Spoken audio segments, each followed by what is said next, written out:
Nah, di sini guys bisa kita lihat kelebihan overload pemain dari Chelsea ya. Ada 3 pemain guys. Ada 1, 2, 3. Dan di sini guys, Azpilicueta kembali melakukan overlap ke depan. Dan lihat.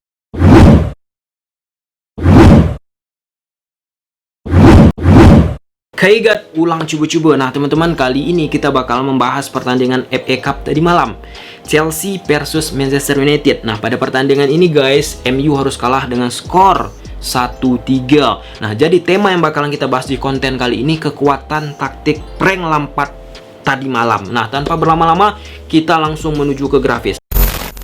Yap, di atas kertas MU menggunakan formasi 3-4-3 ataupun 3-4-1-2, sedangkan Chelsea menggunakan formasi 3-4-3. Ini formasi yang sama antar kedua tim guys. Jadi menarik karena masing-masing pemain bakalan mempressing antar pemain. Contoh seperti apa? Azpi, Rashford menjaga ya, saling menjaga guys ya.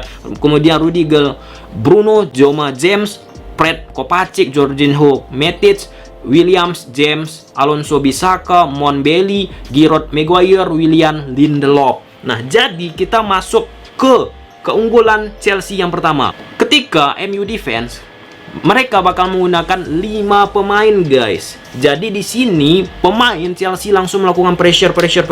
Contoh, Alonso bakalan masuk ke dalam, kemudian Mon dan Willian ini lebih merapat ke posisi Giroud.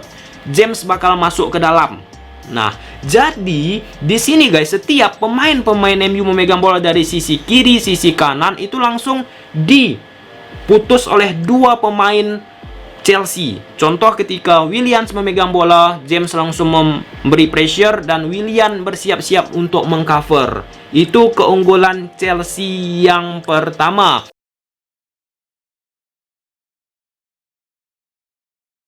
Nah, di sini guys, ketika MU defense menggunakan 5 back, bisa kita saksikan di sini 1 pemain, 2 pemain, 3 pemain, 4 pemain, 5 pemain. Dan kita lihat tingginya James tuh naik, guys.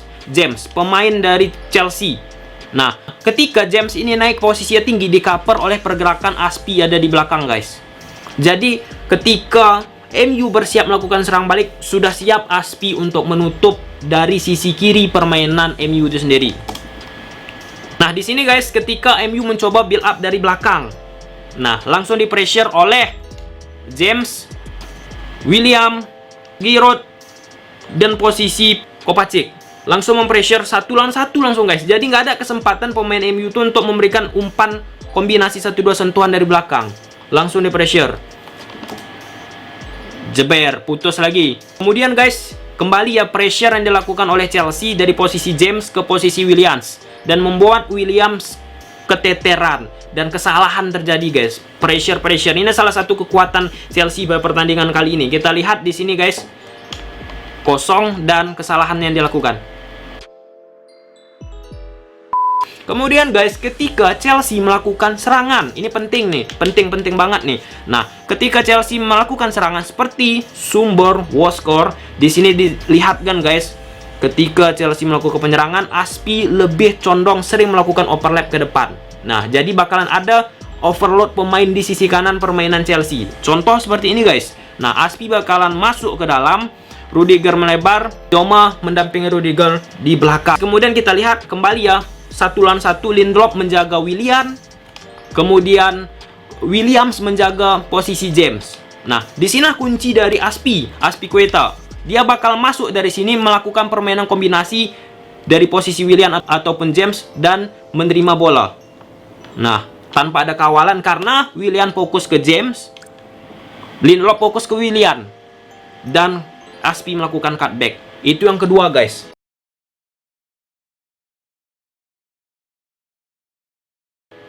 Nah, di sini guys, Azpilicueta tidak ada yang mengkawal. Nah, di sini guys, pemain Chelsea sebelah kanan pemain Chelsea overload pemain. Kenapa? Karena Willian fokusnya ke posisi sini guys. Ada pemain Chelsea 1, James. Nah, sedangkan di sini Matic menjaga posisi Willian. Azpilicueta tanpa ada kawalan langsung memberikan umpan guys. Nah, inilah salah satu keunggulan yang aku sampaikan tadi. Overload pemain, kelebihan pemain guys. Kita lihat. Nah, di sini deh guys, James. Fokus Willian ke posisi James. Udah jelas ya? Jeber. Ini lagi guys, Azpi sama James sangat-sangat luar biasa guys. Apa yang mereka lakukan, dan di sini Chelsea overload pemain lagi guys ya. William fokus ke James dan kemudian Azpi melakukan overlap tanpa ada kawalan. Nah, di sini guys bisa kita lihat kelebihan overload pemain dari Chelsea ya. Ada 3 pemain guys. Ada 1, 2, 3. Dan di sini guys, Azpilicueta kembali melakukan overlap ke depan. Dan lihat fokus pemain Williams, pemain back kiri dari MU. Kita lihat. Nah, fokusnya ke posisi Williams. Karena Azpilicueta datang dari belakang guys. Yang tadi awalnya dia back CB tiba-tiba menjadi pemain sayap. Wow. Yang ketiga guys, ketika Chelsea melakukan serangan kembali, masih dalam tahap serangan. Menurut statistik, Caballero lebih unggul ketika melakukan umpan-umpan diagonal ke depan.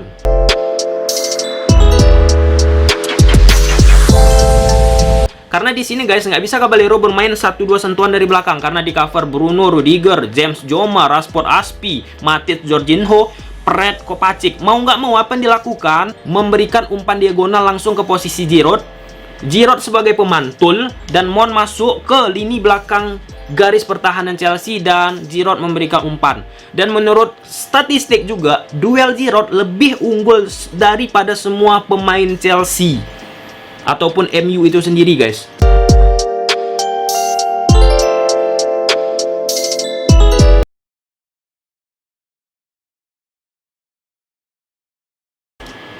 Nah, di sini guys, menurut statistik tadi yang aku sampaikan, beberapa kali permainan Chelsea itu diagonal langsung menuju ke posisi Giroud, dan Giroud pada pertandingan ini menang, lebih banyak menang duel area teman-teman. Dan ini menguntungkan untuk Giroud, dan Giroud sebagai pemantul dan memberikan bola guys ke posisi belakang garis pertahanan MU dengan berharap pemain-pemain dari second line mau mengejar guys. Ini keunggulan Chelsea ya, punya tembok yang sangat kokoh seperti ini guys. Nah, di sini udah siap-siapkan Mon teman-teman untuk masuk mengisi garis belakang permainan MU. Nah, kemudian guys, kembali ya duel area yang dimenangkan oleh Giroud dari posisi bola atas. Kita lihat dilempar. Nah, Giroud sebagai pemantul, kemudian Mon bakal masuk teman-teman seperti yang skema tadi kita sampaikan. Ya, masuk. Kemudian melakukan permainan kombinasi 1-2 sentuhan. Nah, kemudian guys, kembali dari tandukan, mantulin bola Giroud. Ya, ke posisi Mon. Nah, kembali guys, di sini 2 lawan 1 ya, melawan pemain MU dan kembali unggul. Gila sih.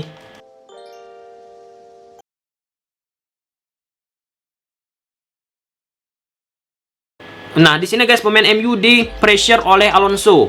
Nah, di sini sudah siap mengcover ya Kovacic dan Jorginho, lihat guys, menutup posisi ruang gerak dari Bruno Fernandes. Jadi ketika MU bermain 1-2 sentuhan tuh kesulitan guys. Kita lihat ditutup, putus lagi.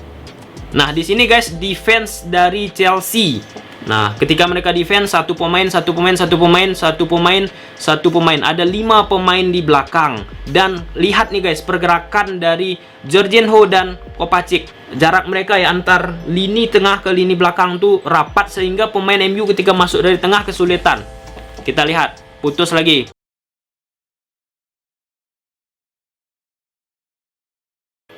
Cantik banget tendangannya. Jeber. Nah, jadi kesimpulan apa? Chelsea mempunyai kekuatan pada pertandingan tadi malam. Pertama, pressure yang tinggi di sisi sayap sehingga pemain MU nggak bisa melakukan build up dari sisi sayap. Itu yang pertama. Yang kedua, faktor Caballero dengan umpan-umpannya diagonal ke depan, bola-bola tinggi, dan itu bisa dimanfaatkan oleh Giroud ataupun pemain-pemain Chelsea ketika melakukan umpan-umpan ke posisi Giroud. Karena berdasarkan duel area, Giroud unggul dari beberapa pemain Chelsea pada pertandingan tadi malam. Kemudian kekuatan selanjutnya yaitu apa? Ketika Chelsea melakukan serangan, mereka berusaha guys melakukan permainan overload, meletakkan lebih pemain di posisi kanan ataupun posisi kiri permainan. Itu kita perhatikan tadi malam dan sudah kalian saksikan barusan. Nah, mungkin sampai situ aja video. Dan pesanku nih guys, pertandingan Arsenal versus Chelsea itu sangat-sangat menarik karena konsep yang mereka gunakan hampir-hampir sama. Nah, udahlah sampai situ aja video. Kalau suka kalian video ini udah tahu apa harus kalian lakukan. See you the next video. Bye.